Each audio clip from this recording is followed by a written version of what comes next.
할렐루야. 오늘도 잘 지내셨습니까? 네. 아까 천둥 번개가 치던데, 네.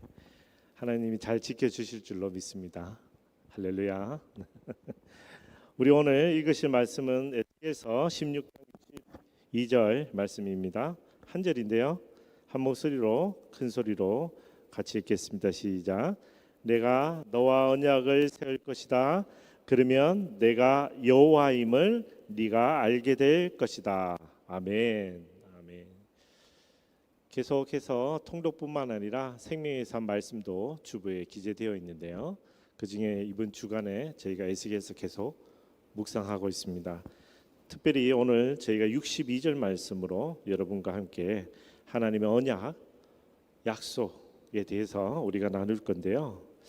약속이라는 단어는 물론 언약이라는 단어와 약속이라는 단어가 다르지 않습니다. 같은 내용이긴 한데 성경에서 특별히 하나님이 인간을 대상으로 우리를 대상으로 약속을 세우실 때 언약이라는 단어를 주로 사용하십니다.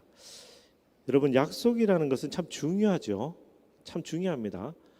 제가 어릴 때 우리 아이들이 어릴 때 제가 가장 후회하는 것은 주일마다 혹은 공휴일마다 놀이동산 간다고 약속했는데 못 지켜서 늘 미안합니다. 늘 미안한 게 그 약속을 어겨서 늘 미안한데, 약속이라는 것은 개인적인 관계뿐만 아니라 특별히 비즈니스 관계에서도 참 중요하죠. 그래서 서로 빠져나갈 구멍이 없도록 계약서라는 걸 씁니다. 그 약속은 약속인데 또 계약서, 약속이라는 종이를 써서 우리가 철저하게 약속합니다. 특별히 상대방의 계약 관계가 갑을 관계라 그러면 더 치열하죠. 갑은 어떻게 해서든지 을을 이용하려고 애쓰고 을은 어떻게 해서든지 갑에게 이용당하지 않으려고 애쓰며 계약서를 작성합니다. 그래서 무턱대고 계약하면 정말 큰일 납니다. 그런데 계약서를 아무리 잘 써도 한쪽이 속이려고 작정하거나 약속을 깨뜨릴 각오를 하면 이 또한 쉽지 않습니다. 저도 대기업에서 근무하며 계약서 많이 써봤지만 한쪽이 작정하고 덤벼들면 아무리 변호사를 통해서 아무리 좋은 계약서를 작성했더라도 굉장히 곤혹스러운 상황에 처하게 됩니다. 개인적인 약속도 다르지 않습니다. 비록 계약서까지 안 쓰더라도 언제까지 꼭 갚겠다는 약속만 믿고 돈 빌려줬다가 돈 들고 친구도 잃는 경우가 많이 있습니다. 이런 약속도 있습니다. 나랑 결혼하면 내가 절대 손에 물 안 묻히게 해준다. 너는 그냥 숨만 쉬어라. 나머지는 내가 다 할게. 내가 밥도 하고 청소도 하고 너는 그냥 예쁘게만 있어줘. 이게 제 약속이 아니고요. 요즘 젊은 세대에서 가장 유행하는 약속이 뭔가 찾아봤더니 이렇게 프로포즈 할 때 한다고 합니다. 사랑하는 성도 여러분, 약속이 중요한 의미를 가지려면 약속은 그러니까 약속 상대자 간의 신뢰가 중요합니다. 신의성실이라는 표현도 씁니다. 서로 믿을 수 있어야 되고 지키려고 노력해야 하는 것이죠. 약속은 서로 믿고 서로 지킬 때 그 약속은 비로소 빛을 발하는 것입니다. 오늘 우리가 읽은 성경 본문은 그런 의미에서 세상에서 가장 무게감 있고 세상에서 가장 확실하고 세상에서 가장 아름다운 약속에 관한 성경 말씀입니다. 저는 오늘 이 말씀을 여러분과 나누게 되어 굉장히 행복합니다. 이렇게 아름다운 이야기를 나눌 수 있으니 얼마나 감사한지 모르겠습니다. 특별히 이 약속의 아름다운 이유는 우리와 약속을 맺으신 그 상대방의 하나님이 신이 성실하시죠. 신실하시죠. 하늘이 쪼개져도 약속을 지키는 분이십니다. 근데 그런 분이 우리 인간과 약속을 맺는데 한 번만 맺지 않습니다. 거듭하여 약속을 맺겠다라고 선포하시니 얼마나 놀라운 일이 아닌지 모르겠습니다. 우리 본문으로 돌아가서 62절 먼저 한번 더 읽어볼까요? 함께 읽겠습니다. 내가 너와 언약을 세울 것이다. 그러면 내가 여호와임을 네가 알게 될 것이다. 하나님이 이렇게 말씀하세요. 내가 여호와임을 알려줄 텐데 이거 지난 시간에 저희가 나눴습니다만 내가 여호와임을 알려줄 텐데 어떻게 알려준다고요? 언약을 세우면 알게 될 것이다.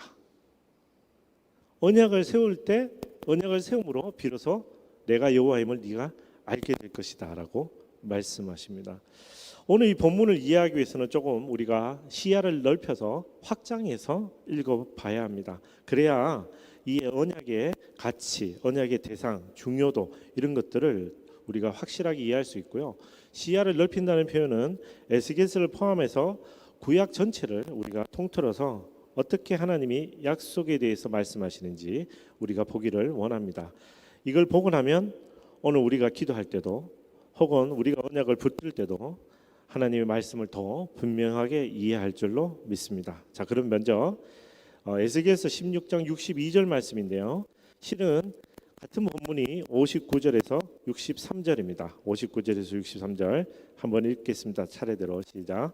나 주 여호와가 이렇게 말한다. 네가 언약을 깨뜨림으로써 내 맹세를 무시했으니 네가 행한 대로 내가 내게 할 것이다. 그러나 내 어린 시절 너와 맺은 언약을 내가 기억하고 너와 영원한 언약을 세울 것이다. 그러면 네가 네 언니와 동생을 맞이할 때 내가 내 행동을 기억하고 부끄러워하게 될 것이다. 내가 네게 그들을 딸로 줄 것이지만 그것이 너와 맺은 내 언약 때문은 아니다. 내가 너와 언약을 세울 것이다. 그러면 내가 여호와임을 네가 알게 될 것이다. 내가 네게 한 모든 일에 대해 너를 속죄할 때 네가 기억하고 부끄러워하며 네 수치스러움으로 인해 다시는 입을 열지 못하게 하기 위해서다. 주 여호와의 말이다. 아멘. 59절을 말씀을 보시며 59절은 하나님과 우리 사이에 어떤 언약이 있다고 말합니다. 자, 문제는 뭡니까? 이 언약을 우리가 깨뜨렸습니다. 다시 말하지만 하나님이 아닙니다. 우리가 깨뜨렸습니다. 자, 그래서 우리가 깨뜨린 그 언약 때문에 그에 해당하는 심판 혹은 징계가 뒤따르다고 이야기합니다. 앞서 계속 얘기 드리지만 약속은 서로 믿을 수 있어야 되지만 서로 지키려고 또한 노력해야 됩니다. 서로 믿고 지킬 때 그 약속은 비로소 빛을 발하는 겁니다. 그런데 어떤 일이 발생했습니까? 그 약속을 우리가 깨뜨렸죠. 그래서 하나님이 이렇게 말씀하시는 거예요. 약속을 우리가 깨뜨렸으니 그에 대한 책임도 우리가 지는 것이다라고 말씀하십니다. 자, 그런데 늘 성경은 이렇게 반전이 있습니다. 60절에서는 하나님은 깨어진 약속의 귀책 사유가 분명히 우리에게 있다고 말씀하셨는데 어떻게 합니까? 네, 우리 보고 뭐라고 하지 않으시고요. 하나님이 직접 앞장서서 그 깨어졌던 언약을 기억하고 그 깨어진 언약을 대체할 새로운 언약을 세우시는데 그 새로운 언약을 오늘 특별히 영원한 언약이라는 명칭을 사용하셔서 영원한 언약을 세우겠다라고 말씀하십니다. 우리가 이 영원한 언약을 세우신 하나님 때문에 우리가 기뻐할 일도 있지만 오늘 또 62절에 보면 부끄러워할 일도 있다고 합니다. 왜 그렇습니까? 네, 언니와 동생이라는 표현은 이방인을 말합니다. 이방인들이 포함되는 언약일 때 그렇게 우리가 선택받은 민족으로 우리가 언니 하나님 앞에 선택받은 민족이었지만 우리가 계속해서 언약을 깨뜨리니 이 언약을 하나님이 새로운 언약, 영원한 언약을 세우실 때 이방인도 포함하신 거죠. 저희도 이방인이잖아요. 그래서 우리가 이방인도 포함되었을 때 최초의 언약 당사자였던 이스라엘 백성이 부끄러울 것이라고 말씀하십니다. 부끄러운 이유는 당연하죠. 우리가 하나님과의 언약을 지키지 못했기 때문에 부끄러운 것입니다. 사랑하는 성도 여러분, 우리가 죄를 회개하면 하나님은 모든 것을 용서하십니다. 아멘. 네, 이거 믿으셔야 됩니다. 우리가 죄를 회개하면 하나님은 모든 것을 용서합니다.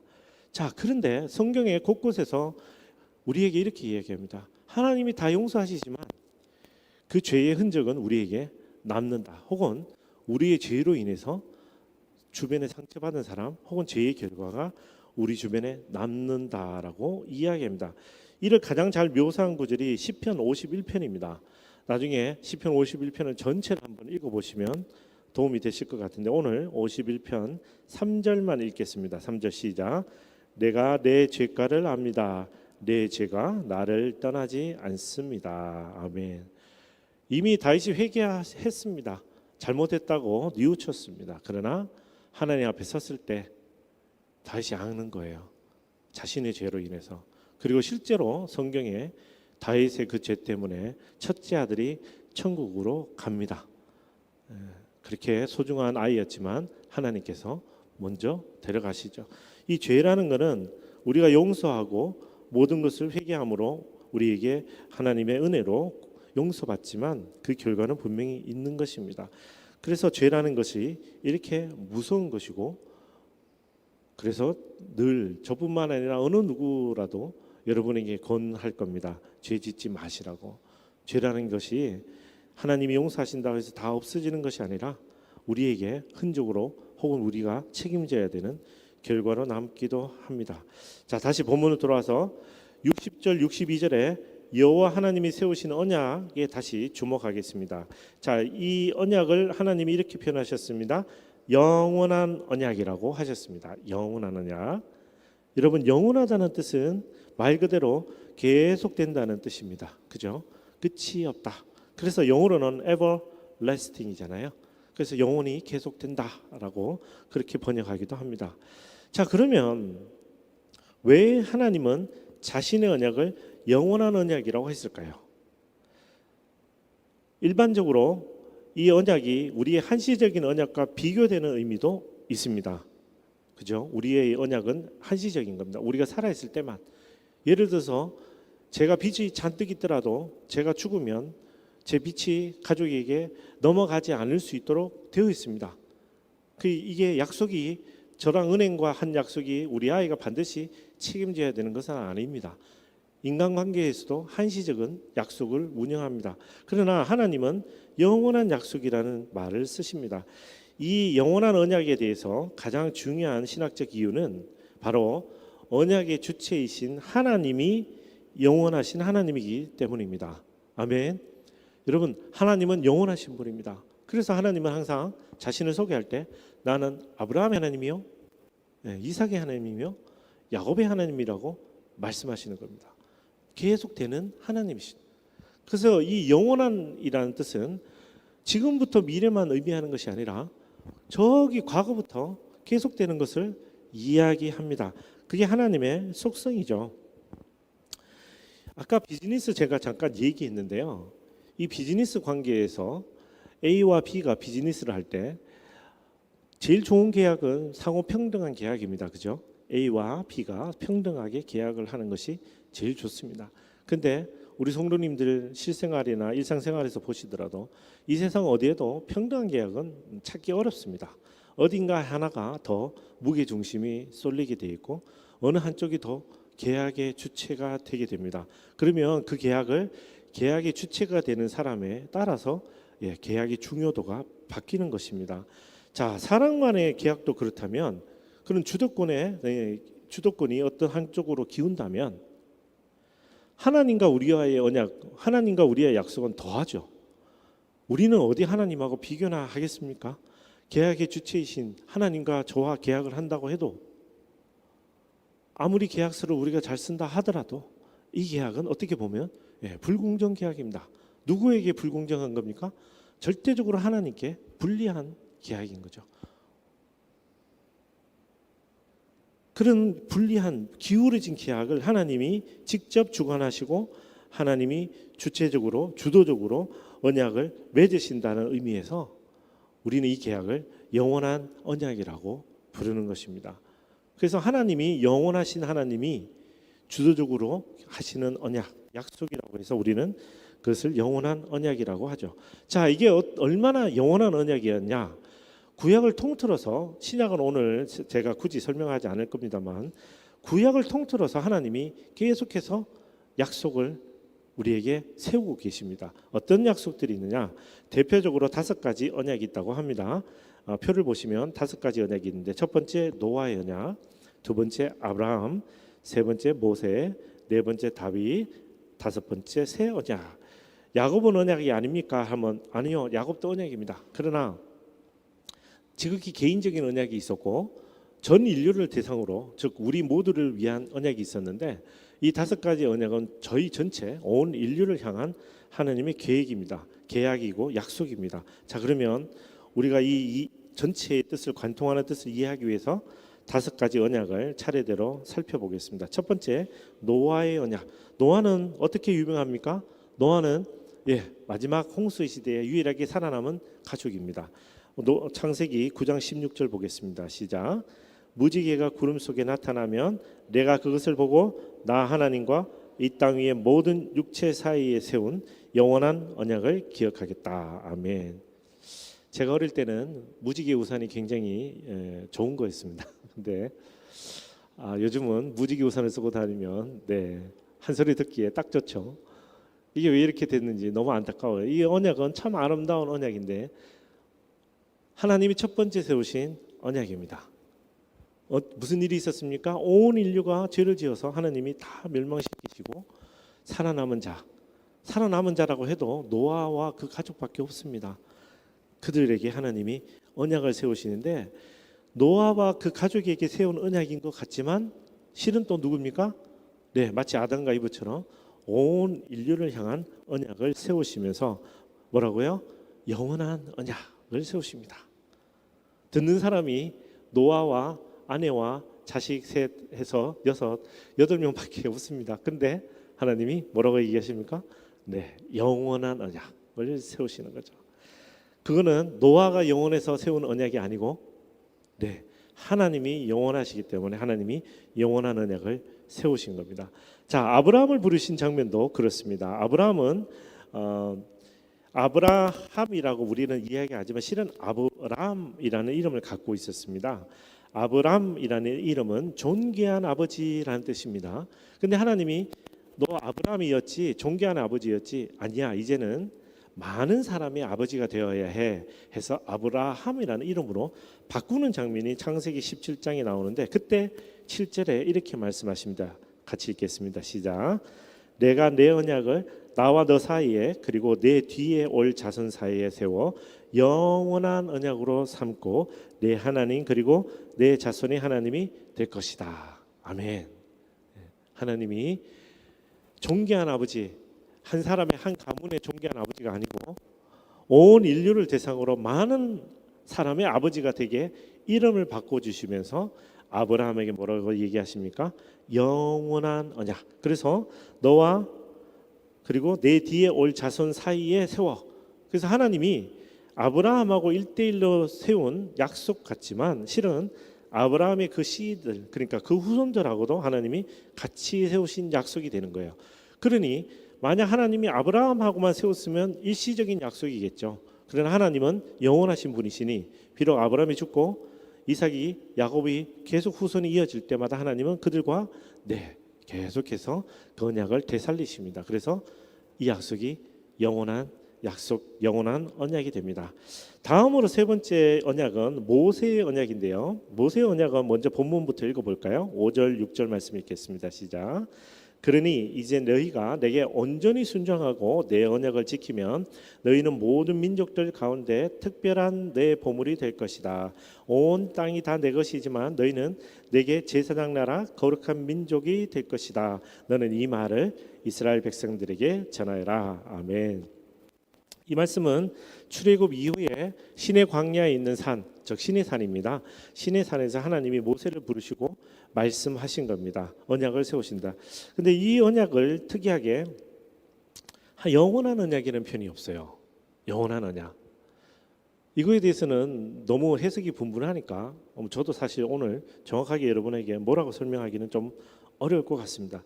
그냥 제 견해지만 많은 언약들을 하나님이 세우시는데 특별히 모세의 언약은 조건적 언약입니다. 조건적. 무슨 말이냐면 네가 뭐뭐 하면 if 뭐뭐 하면 then 내가 blessing 하겠다. cursing 하겠다. 뭐 이렇게 하나님이 세우신 언약, 율법의 언약 혹은 조건적 언약입니다. 근데 율법의 언약, 조건적 언약은 언제 다 없어집니까? 예수 그리스도가 오시면 다 없으십니다. 무조건적으로 용서받았습니다. 여기 오신 성도 여러분 무조건적으로 용서받은 겁니다. 그죠? 모세의 조건에 따라서 용서받지 않았습니다. 그래서 아마 영원한 언약이라는 단어를 쓰시지 않았나라는 추측은 합니다만 정확하게 알 수는 없습니다. 어쨌든 오늘 세 번째 모세의 언약은 하나님이 굳이 그런 얘기를 쓰지는 않으셨습니다. 자, 그런데 다윗의 언약에 가시면 다시 영원한 언약이라는 표현을 쓰십니다. 사무엘하 23장 5절 말씀 읽어볼까요? 시작. 내 집이 하나님 앞에 이렇지 않은가? 그분이 나와 영원한 언약을 맺어 모든 일을 잘 갖추어 주시며 든든하게 하시지 않았는가? 그분이 어찌 내 구원을 이루지 않으시며 내 모든 소원을 들어주시지 않겠는가? 아멘. 사무엘하 23장은요 좀 독특한 성경입니다. 여기는 사실 다윗의 유언입니다. 다윗이 마지막 때에 남긴 이야기입니다. 그런데 자신의 유언 때 하나님의 언약을 돌이켜서 회상하며 어떻게 표현합니까? 네, 하나님이 나와 내 가족과 내 집안에 세우신 영원한 언약이라고 이야기합니다. 그래서 이 영원한 언약이 뒤에 가면 어떻게 됩니까? 네, 예수 그리스도로 이어지죠. 그래서 이 영원한 언약, 다윗이 하나님이 내가 아무리 죄를 지었지만 하나님이 나와 언약을 세우셨는데 이 언약이 영원한 언약입니다라고 자신의 마지막 때에 고백하는 겁니다. 자, 이렇게 네 번째 언약까지 봤는데 마지막 다섯 번째 언약은 앞서 세 번째 언약하고 좀 반대되는 성격을 갖습니다. 앞서 세 번째는 조건적, 어떤 조건이 필요한 언약이라면 이 다섯 번째 언약은 무조건적인 언약입니다. 예수 그리스도의 언약과 사실은 연결되는 언약이지요. 예레미야 31장 31절에서 34절 길지만 우리 한 절씩 읽겠습니다. 시작. 여호와의 말이다. 내가 이스라엘의 집과 유다의 집과 새 언약을 맺을 날들이 오고 있다. 이 언약은 그들의 조상들의 손을 붙잡고 이집트 땅에서 나오게 하던 날 내가 그들의 조상과 맺은 언약과는 같지 않다. 내가 그들의 남편이었음에도 그들은 내 언약을 깨뜨렸다. 여호와의 말이다. 여호와의 말이다. 이것이 내가 그날들 후에 이스라엘의 집과 맺을 언약이다. 내가 내 율법을 그들의 생각 속에 주고 그들의 마음에 기록할 것이다. 그리하여 나는 그들의 하나님이 되고 그들은 내 백성이 될 것이다. 그들은 각자 자기 이웃에게 또는 자기 형제에게 더 이상 여호와를 알라라고 말하지 않을 것이다. 이는 가장 작은 사람들부터 가장 큰 사람들까지 그들 모두가 나를 알 것이기 때문이다. 내가 그들의 죄를 용서하고 그들의 죄를 더 이상 기억하지 않을 것이다. 여호와의 말이다. 아멘. 아멘. 너무 감사하고 너무 기쁘신 하나님의 약속입니다. 특별히 이 약속은 오늘 본문하고 연결되죠. 어떻습니까? 우리가 에스겔서 묵상해 보니까 하나님이 남편이고 그죠? 많은 말씀을 하십니다. 근데 지금은 어떤 시대적 상황에 있었습니까? 네, 유대인들이 예루살렘이 멸망해서 바벨론 포로가 되었습니다. 에스겔 예언도 바벨론 포로 시절이고 예레미야 예언도 바로 바벨론 포로 시절입니다. 하나님이 동시대적인 사람 시대에 여러 사람에게 동일한 말씀을 주셨는데 그게 바로 새 언약이고 영원한 언약이라고 오늘 말씀하시는 겁니다. 그래서 예레미야서 뒤에 가면 32장 40절 읽어보면 이렇게 말합니다. 읽겠습니다. 내가 영원한 언약을 그들과 맺어 그들에게서 돌이켜 떠나지 아니하고 그들에게 복을 줄 것이다. 내가 그들의 마음에 나를 경외함을 두어 그들이 나를 떠나지 않게 할 것이다. 아멘. 복 받는 방법이 모세 시대에는 율법을 지켜야 되는데 이제는 하나님이 그냥 복을 주시겠다고 말씀하시는 겁니다. 이 복은 우리의 일용할 양식을 해결하는 복일 수도 있지만 궁극적으로는 우리의 영혼의 구원입니다. 그래서 오늘 그 부분을 하나님이 영원한 복이라고 얘기하시고 그것을 복이라고 말씀하십니다. 자, 이렇게 다섯 가지 다 언약을 살펴보고 구약 전체 에스겔과 예레미야 언약을 살펴봤는데 어떻습니까? 네, 영원한 언약. 하나님이 영원한 언약이라고 말씀하실 만하죠. 하나님이 계속 시대를 거쳐서 믿음의 조상들을 만날 때마다 혹은 세울 때마다 때가 되면 하나님이 뭐라고 얘기하십니까? 영원한 언약을 세우신 거죠. 하나님은 이 언약을 세우시면서 동일하신 분이셨습니다. 언약의 상대방은 우리는 다른 사람이었습니다. 어떤 때는 모세였고 어떤 때는 아브라함이었고 어떤 때는 노아의 모든 가족이기도 했습니다. 그러나 우리가 아는 성경을 우리가 기억하는 성경은 분명 이 영원한 언약은 결코 흔들림 없었고 반드시 하나님이 약속하신 대로 지키셨다라고 우리는 알 수 있습니다. 그런데 무슨 문제가 있었습니까? 네, 제가 문제인 거예요. 저희가 문제인 거예요. 이 언약의 약속의 주체이신, 영원한 언약의 주체이신 하나님께서는 영원토록 변치 않으시는 신실하신 분이셨는데, 그 언약의 상대방인 우리는 어땠습니까? 언약을 수호할 의지도 없는 사람, 어떤 때는 능력도 없이 거듭하여 죄를 짓고 그 언약을 깨뜨리는 것을 보게 됩니다. 이것이 우리가 지금 묵상하고 있는 에스겔서의 배경입니다. 자, 우리 말씀을 정리해 볼게요. 오늘 본문 말씀은 하나님께서 언약을 세우시고 영원하신 하나님께서 영원한 언약을 지키신다는 구절입니다. 그래서 이렇게 한마디로 정리하면 하나님의 언약은 영원하다입니다. 하나님은 언약은 영원하다. 아멘. 네, 믿으십시오. 믿어지지 않아도 믿으십시오. 이거는 진리입니다. 하나님의 언약은 영원합니다. 자, 그런데 우리는 이 말씀을 우리는 살아가며 어떤 문제가 발생합니까? 앞서 말씀드렸죠. 계약의 주체, 언약의 상대방이었던 우리가 거듭하여 실패하고 거듭하여 잘못을 거하고 항상 죄 가운데 벗어나지 못해서 그 언약이 영원한 언약이 되지 못하는데 우리는 항상 일조한 사람이 되었습니다. 그래서 우리 지금 이 순간에도 우리가 영원한 언약을 붙들 수 있는 방법은 우리가 영원한 언약의 본질을 기억해야 되는데, 자, 본질은 뭐냐면 먼저 말씀드리면 본질은 회복입니다. 하나님의 영원한 언약의 본질은 회복입니다. 우리 좌우에 앉으신 분에게 격려해 주세요. 우리는 영원한 언약의 본질인 회복을 기억할 것입니다. 쑥스러워하시면 안 됩니다. 이제 한 달이 다 되어가는데 아직도 쑥스러워하시면 곤란합니다. 가슴에 손을 얹고 선포하겠습니다. 우리는 하나님께 돌아갈 것입니다. 우리는 하나님께 돌아갈 것입니다. 여러분, 우리는 돌아가야 합니다. 이 약속이 왜 시작됐습니까?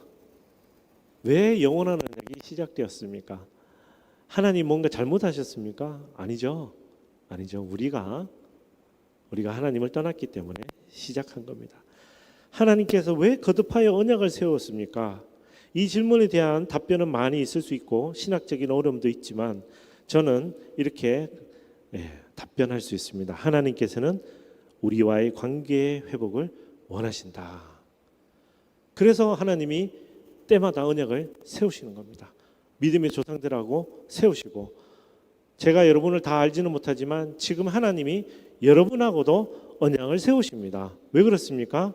하나님은 여러분하고 관계 회복을 원하시기 때문입니다. 히브리서 13장 20절에서 21절 말씀 읽어볼까요? 시작.